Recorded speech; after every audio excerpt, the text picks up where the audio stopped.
So Indigo Daya has lived experience of childhood trauma, madness, and 9 years of coercive psychiatric hospitalizations. She currently works as a survivor academic at the University of Melbourne, as a founding partner at Athena Consumer Workforce Consulting, and as an independent survivor consultant, educator, and supervisor. She is passionate about growing anti-oppressive, non-pathologizing supports. She's worked in mental health and survivor advocacy for 17 years, moving around to try and find the best places and strategies to make change. She's been a peer support worker, community worker, founding member of the Hearing Voices Network, held advocacy, public policy and human rights roles, and been an advisor to the Royal Commission in Victoria's mental health system. She's an artist and is considered the property of two senior ginger rescue cats called Billy and Marsh, whose pictures I've seen. Is it Marsh or Marche? Marsh. I think Marche. Marche sounds better. I've seen pictures on Twitter. So that's a very impressive bio. Thank you very much. And Matt sent an extraordinary brief and modest bio, which I'm tempted to add to, but I'm told you wanted it like this, Matt. So this is what Matt sent. Matt is not interested in thinking about systems reforms and communicating with people who have guilt and other interests in maintaining the status quo. He is interested in speaking at AD4E, that's good, as it is one of the few activist places in the world that does not sacrifice values for personal gain. Fab. So I think you're just going to have an informal chat with each other. Is that right? Yes, so we are. Thank you so much, Lucy. Lovely to see Thanks, you. Lucy. Hi, Andy. Hi, Matt. So I think we thought we'd start off. We just wanted to introduce ourselves, but you know who we are now, so we don't really need to do that. And we're going to just chat for half an hour. We thought about what we might do and what we might not do. I think there is one thing that was really important to both of us to say, and I think is part of activist work. I'm not sure either of us think of ourselves particularly as activists, but it's part of activist work. I think we really don't want to hurt anyone in what we're saying today. It's really important to us that we're not, as Lucy said, I think about psychiatric diagnosis, we're not saying people can't have own experience, find value in the things they find value in. But so when we speak today, we're seeking to sort of engender people's experiences and for them to notice them and react to them as they would like to. So we're certainly not seeking to cause hurt or contradict or cut anyone else down. We're speaking from our hearts and well, I'm speaking from my heart and my experience, and I think Indy is doing the same. Yeah, it would be hard for me to speak from your heart, so I'll just speak from my heart. Yeah, nice. And you were going to say something else about then, were you, I think? No, I think just kind of that. It's because I guess when we talked coming into this, we thought, oh, some of what we say might be challenging, but maybe not. But yeah, we're not here we're just having a conversation really about our experiences of what we do. And that might be challenging, but maybe it's not. We don't know. Yeah. We're not saying what anyone should think, just what we've been thinking. Yeah. So, and what do we do? We're going to talk about what we've been up to and what we think about that. Yeah. Do you want to start with that? Give us a bit of an overview of what you've been doing or not doing, or what you think about outside of cat business. Yeah. Outside of Moshe. Yeah. Yes. Yeah. Beautiful boys. What I've been up to, it feels like a lot. So I've been up to over a few years now. We've had a huge Royal Commission in Victoria, where I live. So for folks outside of Australia, it's kind of the southeast of Australia. We make up about a quarter of the population, a big inquiry. And I wrote submissions with our peak consumer survivor body. I gave testimony myself. I was an advisor. I started to be involved with the reform work, and I've pulled out of it all now. And I wish, frankly, I'd never had anything to do with it. Yeah. I spent about a year in seclusion, sort of in terms of doing lots of projects around seclusion. I've spent about the last year really having a whole lot of impacts of death in my life, in terms of losing my dad, my previous beloved cat Angus dying, and also re-experiencing suicide again in my life, and the mental health system, the threat of that becoming really literally real again. And like I already knew how hideous that system was from my own experiences, but having again, after all these years, feeling that threat of other cops or a CAT team going to turn up on my doorstep. And what am I going to do if they do? And living with that fear, it's not okay. It's that's had a huge impact as well for me in thinking about what I do and why I do it. Yeah. Do you think it's influenced what you want to do next? That recent year, that. Yeah, absolutely. The work has as well, but like I've spent about 9 years in systemic advocacy work, and before that I was in hearing voices work. And I can't say with good faith that it's made any substantial difference. Not that I think just me, one person could do that with a big system, but I look at it and really what I feel is complicit in that system. I struggle with the income I've taken from it. I struggle with I had a look at our Royal Commission report. I'm cited in our Royal Commission report over 90 times. Yeah. And I went through so much pain to be a part of that, so much pain. And none of the recommendations have anything to do with the stuff that I fought for and pleaded for, none of them. And so I just feel like my name and my pain has been used to dress up violence. And so for me, I've just finished stepping away from all of my roles associated with reform and the mental health system. And I'm stepping much more into activism and being part of alternatives. I just don't want to be a part of that anymore. Yeah. Thanks. I'm glad you said what you said about your testimony and the citations in the Royal Commission, because I think that for me, what Royal Commissions do is they are constantly seeking to reform broken and unmendable systems. It's not the individuals who suffered and experienced adversity, trauma, whatever in their lives that are broken. They're not broken.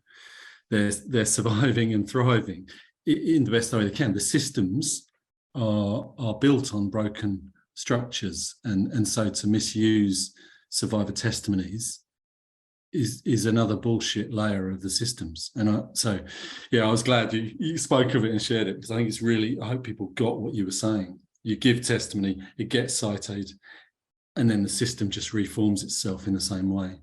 I think that's where we both got to, right? Systems cannot be reformed. Absolutely. I've absolutely formed the view that the system doesn't want to be reformed. I don't think it can. I also don't think it wants to. We're seeing that in responses to even quite small reforms that are being suggested. I was talking about, we've got a new mental health act here, and I believe the same rubbish is going on in the UK as well. And I've been referring to it as a gingerbread house.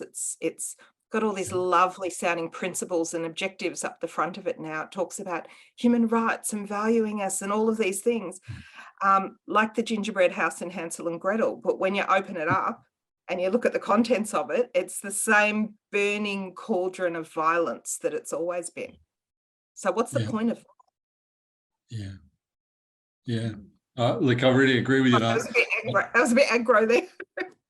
Well, I suppose what it reminds me of, Indy, when we've been talking about coming together today, we talk quite regularly, but thinking about one of my things to bring forward today was that everybody, so I don't think that means everybody that works in the systems can't be involved in something new. But I think for me, the primary part of activism that I've moved into in my life is about, you have a choice to be an activist in every role you take on. Every time you're in action of some form of in any behavioural space that you're in, whatever your role is in the so-called mental health industry, perhaps shouldn't get on too much to that, but you have a choice to be an activist. So you have a choice to call something out. You have a choice to not be complicit with a structure that is harmful. And I think that for me feels like part of the activism. So for some people that might be small moments each day. For other people, it's big events. It's enormous, system changing door knockdowns. But I think that we all have a choice to be activists and not sit somewhere on a slightly more comfortable fence or ledge that kind of allows us to, speak up a little bit and change the system, tweak it here, tweak it there. I think we've been doing that for too long, and we need to stop doing that now. I agree, Matt. It's I've got to say, after all these years, I feel a bit, I'm not going to say that, but I think we can be. I think the system likes us to be in systemic advocacy roles, Yes. because it keeps us busy. We can sit on committees, we can make submissions, we can join project groups and advisory groups, and everyone's very busy doing all this stuff. And the great structure behind it just keeps rolling along the same as it always has. Yeah. It's my sense of it. Yeah. And I wonder if it might be useful then to sort of echo what you've done. On my background, I came to Australia in 2011 and started coming to the conference that you convened, the Hearing Voices Congress, where there was 700 quite mad people wandering around the Melbourne Entertainment Centre, which seems like an enormous act of advocacy, what's the word? What are we talking about? Activism. I don't know. Yeah, it seemed amazing to just flood the Melbourne Entertainment Centre with all these wonderful people talking about and being with voices, and I came back from there and tried to roll out the hearing voices approach in the public system, and I succeeded in as far as getting it in models of care. I tricked the health minister into writing a media statement to say that talking with voices was a way that we could start reducing time in the emergency departments, because she'd stood me up for an appointment, so I asked her to write a media statement, and she said, yeah, you write it and I'll publish it. So I wrote what I want and she published it, So, I think those are moments of activism. But I also then left the system after 8 or 9 years. And I suppose I did want to say this because I think the hurt that comes with activism isn't just about reliving or re-experiencing traumas from our life that maybe seen us in the system. But I think people are complicit with violence in the systems, and they're the ones who are also said to be reforming them. So when I was a nurse practitioner in the system, I remember a psychiatrist in Southern Adelaide wrote to all the psychiatrists and his mates in Adelaide to say I was a risk to the public. And this was because I dared to offer an alternative position to his risk assessment. And I think that's what often comes with activism. I'm not asking anyone to feel sorry for us. I'm just saying that actually is what comes with it. So you've got your own life of traumas and adversities that have landed you in a system. You drag your sorry ass out of that and start thriving again in life.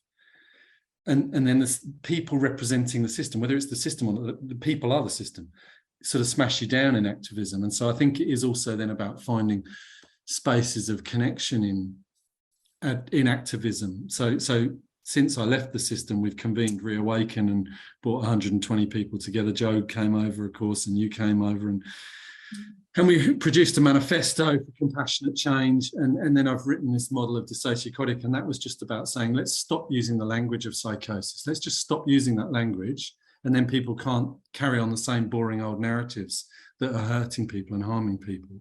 And then we've written suicide narratives, which is a kind of lived experience, professional alternative that anyone can use. You don't need to use it in the system. Use it with your friend, use it on the bus, use it where you want. This is not, it was written by a nurse practitioner and 2 therapists and social, but use it where you want. Let's not recreate another system around something that was supposed to be emancipating. And then the last thing we've done, I suppose, is opened up the Just Listening community, which, has been a beautiful experience to train random community volunteers to deliver an alternative to emergency mental health responses. And what's actually happened is the system have just ignored us now. So, which I think is probably quite a success in a way. To start with, they were being quite angry about us doing something different. Now they're just ignoring us. So now we're going to move on and we've started representing people at tribunals around the Mental Health Act. And as lay people, we don't really know what we're doing, but it's been a great journey. And so my interest is returning the space of human distress back to the community in the best ways we can, and we don't know what they are yet, and focusing my activism on one-to-one spaces with people, being with humans. And yeah, that feels like the best activism at the moment. It's really it's beautiful work, I think, that you guys are doing over there, and it's quite inspiring to me because I'm not sure with some of the stuff that I did recently, like the seclusion report, which for folks who are outside Australia, it was it's working for our consumer service user survivor peak body, but did a kind of expose report of how seclusion is used in all of our public mental health services, ranking them from to worse, exposing practices of racism, whole lot of stuff, exposing all the data that's kept secret, and getting that all through the media. And yet I'm not sure that, and that felt like, I think that was activism more than advocacy. And yet I don't think it's had any impact. The only impact I've heard of people from the sector is this real pushback about, oh, you don't understand that, you know, from nurses, that we don't have any choice but to use seclusion. As we were talking about just before this, like, people do have a choice. And yet around the same time, I was involved with an amazing human being, Rory Randall, and we did an art installation that simulated a seclusion room at an art gallery. And I feel like that was far more helpful than this big exposing report, because all these people came through from the general public and were really shocked that these rooms existed, and were saying, oh, I thought that kind of stuff went away, you know, in historical times. Are we still doing this? Oh my God, this is awful. And I thought, oh, I think that matters more, actually, because all this stuff is hidden and locked away. Yeah, and I just want to pick up on the seclusion report you authored, because I think that hopefully maybe after this you can pop a link in the chat room for people, because I think that for me, it might not have made change in Victoria, but perhaps if everyone here clicks on your link and starts to ask questions, that might be your activism in your local community. Read the report Indy's prepared in Victoria, which is horrific in terms of the data and the bit of the report. What's it called? The shadow report? The shadow report, yeah. Yeah, which basically blacks out all of the stuff that wasn't shared with you, all the data that was so horrendous they didn't share it. But everyone here can be an activist by looking at that report and go and asking the same questions in the local community, their local health service, their local community. That might be a manageable, achievable activism for people that doesn't deconstruct everything else they're doing. So I don't think we're saying, you know, we might be abolitionists or radical or whatever anyone wants to label us, but I think that there's a space for taking what other activists are doing and then working out on a day-to-day basis how we can do little pieces. Someone's shared your report in the chat, so that's really yeah. I don't know if that sounds right to you or not in terms of your report. Yeah. Oh, look, I don't know what's right at the moment. I feel like I'm in a period of transition. Like, I had years of doing, you know, peer support and voices work, and I've had 9 years of systemic advocacy. And, you know, I went deep into the belly of the beast. You know, I took up a consumer role as senior advisor to the chief psychiatrist. You know, I did that. I worked in the department. I didn't work in services because I couldn't, because I'd unlock all the doors and be sacked before morning tea. Or maybe I should, actually. I've spoiled it now, they won't hire me. But, you know, I've done all kinds of work around the system, trying to work out where's the best place to change it. And I think it all matters. I think we should try, if we're up for giving it a go, we should give it a go. But I feel like after 9 years, I've given it the best damn go I possibly can. And I don't feel that it was worth the pain of that work. And I reckon there might be better ways. And so that's what I'm up for giving a go. Like the new art show coming, the Slice Silence. Yeah, tell us. Really, can you tell us? I can. Yeah. So it's going to be an interactive art show. You know how at art shows you're never allowed to touch the art. So at this one, you not only touch the art, but you're allowed to injure it. So you can cut it and tear it up and destroy it. You can steal it if you want. I'm cool with that. But it's about exploring the experience of self-injury. There's going to be a whole pile of cushions that have been pre-injured. You might want to tend to them or hold them or stitch them or bandage them or write on them or read them. And it'll be online as well for folks who aren't in Melbourne. But it's all about having the conversations about self-injury that we're never allowed to have. We're told to, you know, we have to hide our scars, hide our wounds. And as a consequence, we have to hide all of the trauma and abuse that we've experienced in our lives as well. Like, who does it actually serve to be quiet about our experiences? Who does it serve when we say that our scars are triggers to other people? Like, we're actually saying that survivors' bodies are weapons and are dangerous. And I'm just really freaking sick of that. So I'm really interested in, so I'm viewing this art as activism, but I hope also peer support, a kind of activist peer support, space of justice, a bit inspired by the way that your work draws on justice as well. And also a discovery and adventure to see what happens. I don't know what will happen. Yeah. It's quite exciting. I mean, it even feels exciting to me that you're kind of naming something that's not allowed to be named. You know, so many of the, and I will mention the mental health industry, because I think one of the things we're talking about at Humane Clinic at the moment is, can we stop talking about mental health? Because that has become synonymous with an industry that supports a system that doesn't change. So where has mental health stigma come from? Has it come from the anti-stigma campaigns, the enormous NGOs which operate the same as any other corporate entity or public system? I mean, some people won't agree with me, and that's fine, you know, but how much of the anti-stigma stuff is actually where the stigma's coming from? So how does anyone want to be about an activist about that? And I suppose I feel like when you're naming your sliced silence, the exhibit, you know, it's made some of the people around it quite nervous. Yeah, OHS committees are not happy about a crazy woman wanting to have knives in an art gallery where crazy people will be coming to the exhibit. Yeah, but if we talk about it as a mental health exhibit, it's a risk. If we talk about it as a craft exhibit, the risks change. So how much has the mental health industry, as a kind of bizarre entity, actually joined in with the problems and the structures of the mental health system, or the psychiatric system? And certainly in Australia at the moment, and at risk of offending people again, I keep saying that, I'm obviously quite anxious about it, but how much are the Matt. big, yeah, thank you. Where's Marsha? But how the big NGOs, are they any different to the statutory systems now? Are they doing anything different? They're all funded on the back of ICD diagnostic criteria, risk assessments, and KPIs around those. And so they all do the same suicide risk assessments. They all do the same risks of harm to the community. One of my questions I'd ask anyone who works or hangs around apparently supporting people in mental health, when you choose to take someone's rights away by saying they're a risk to themselves or someone else, what are you basing that on other than your own opinion? And is it okay to use your own opinion, to use your power to remove someone's human rights? And I would say no. And you could be an activist by not doing that. Right. Yeah. And I think it's actually quite emancipatory. We've talked about emancipation and liberation. I think it's quite emancipating to choose not to do that to people. Just choose not to, because it's not based on anything other than your opinion. And the whole PTMF, you know, gives us a broad framework to understand that. We're all reacting. That's okay. What do you want to do when you realize your reactions are causing harm to someone?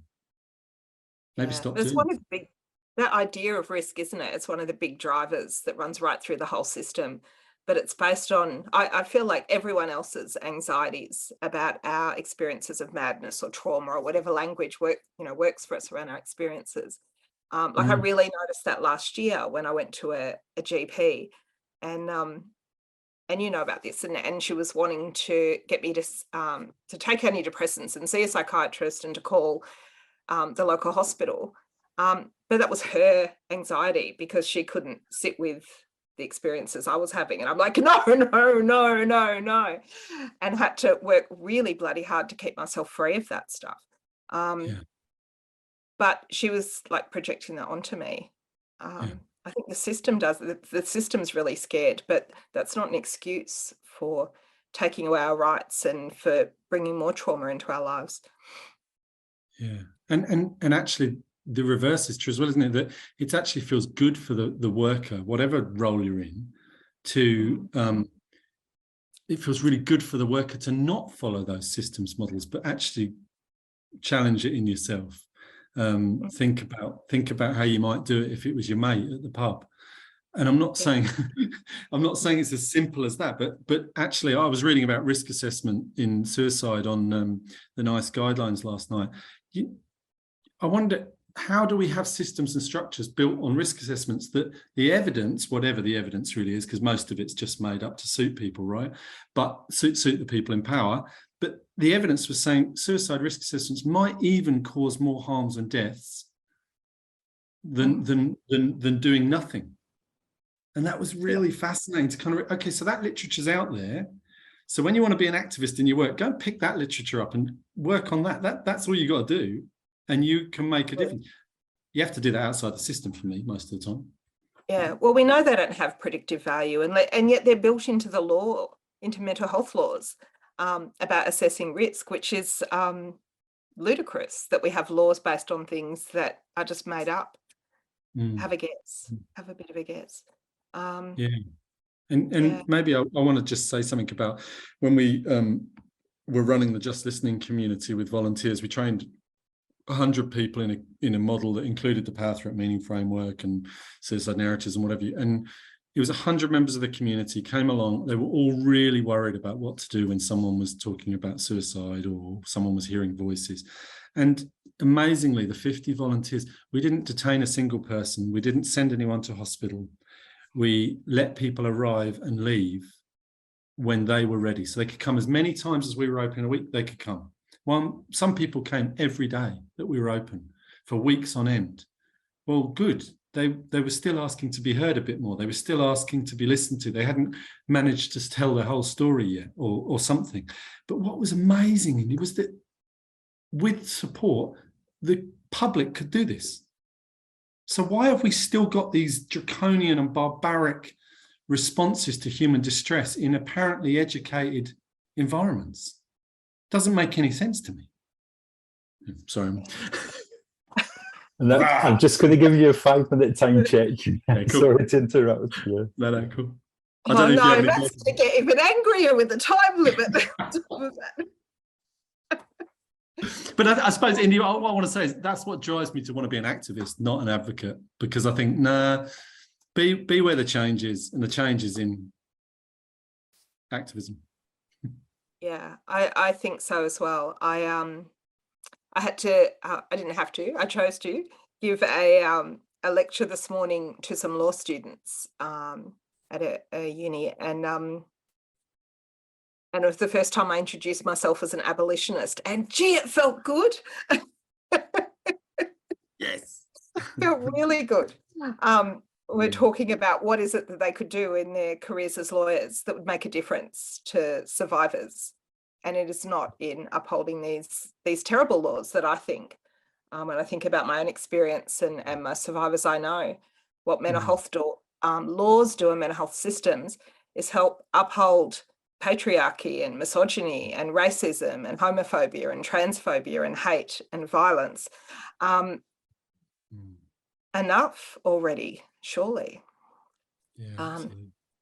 Yeah. Hey, I'm mindful of the time. John's going to cut us off soon. I like John. But John, he's nice. He's going to steal our voices. It always happens. It's been a common feature for me as an advocate in the system as well. People stealing my voice, shutting me down, cancelling my talk. Yeah.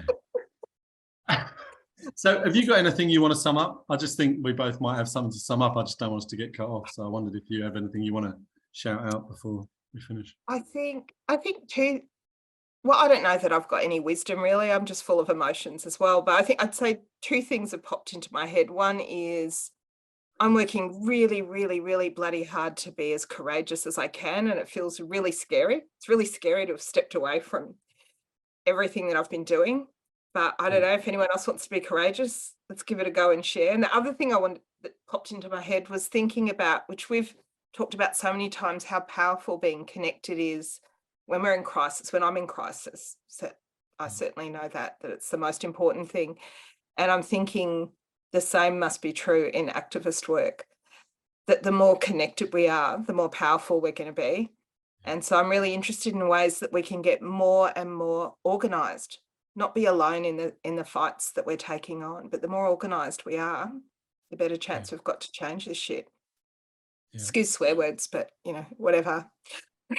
That's what What about you? Did you have a closing word, Matt? Yeah, look, there is something on my mind. I do want to reiterate what we started with at the start, which was that we don't want to hurt anyone. And I'm mindful we're calling stuff out, and people will feel it. But look, I just want to own it. I've lived in the system and been incarcerated and had all that crap. And I've been a nurse. And I remember as a student nurse standing outside a seclusion room door. And I know we've talked about this. And I'll never do that ever again. And I suppose I want to say, we're not saying all this to say there's bad people. There's many, many very good people and in and around wanting to support people. And I suppose I want to finish on the note of, I'm never going to stand outside a seclusion room again. And I put in a conscientious objection against shackling in the emergency departments here because it's barbaric. And maybe activism is as much as working out what you choose to do in love and compassion and not to re-traumatize. And that's, I think, all I'm saying. So I hope that can be felt in a way that's manageable or able to land nicely. So that's great, Matt. It's nice chatting with you, Matt. Our quiet little chat with how many 793 people watching us. yeah. Well, and I'm really excited, Indy, because this is my second to last public appearance, and now I'm out of here. So for now, that feels pretty nice to do that with you before I go. Thank you. Thank you for talking with me.